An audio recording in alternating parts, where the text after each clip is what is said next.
বৈশাখের তপ্ত দুপুরেও হরিরামপুর বিধানসভা কেন্দ্রের নির্বাচনী পারদ এখন ঊর্ধ্বমুখী। রবিবার ছুটির দিনে প্রচারের জোয়ারে গা ভাসালেন তৃণমূল কংগ্রেস প্রার্থী বিপ্লব মিত্র।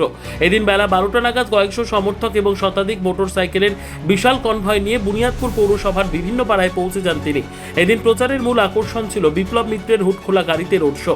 বুনিয়াদপুর পৌরসভার 14 নম্বর ওয়ার্ড থেকে শুরু করে একে একে বিভিন্ন ওয়ার্ডে পরিক্রমা করেন তিনি। রাস্তার দুধারে দাঁড়িয়ে থাকা সাধারণ মানুষের অভিবাদন গ্রহণ করেন এবং তাদের সঙ্গে সরাসরি জনসংযোগ সারেন। প্রার্থীকে কাছে পেয়ে কর্মী সমর্থকদের মধ্যে ব্যাপক উন্মাদনা লক্ষ্য করা যায়।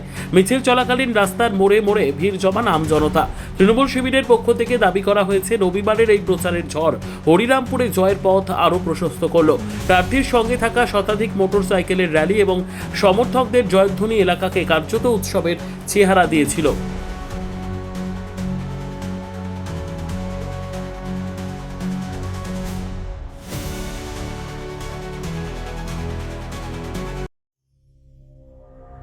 সংবাদটি নিবেদন করছেন স্বস্তিলোক উৎসব ভবন, গঙ্গারামপুর, দক্ষিণ দিনাজপুর।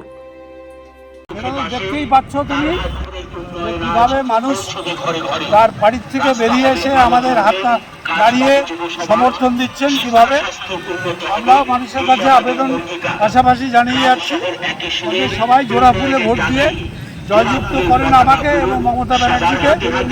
আগামী দিনে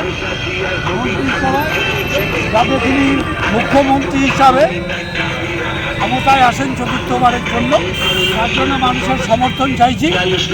তার জন্য মানুষের স্বতঃস্ফূর্ত সমর্থন একটা লক্ষ্য করা যায়।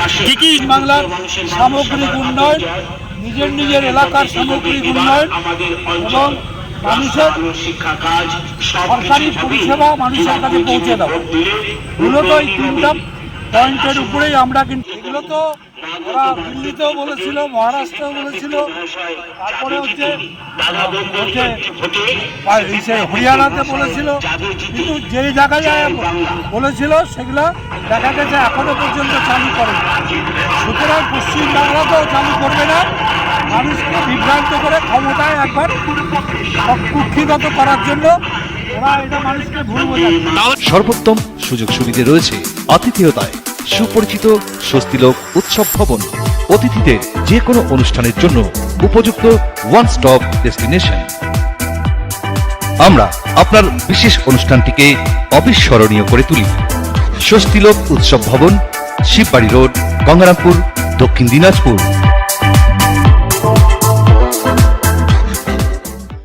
ব্যুরো রিপোর্ট, উত্তর বাংলা সংবাদ।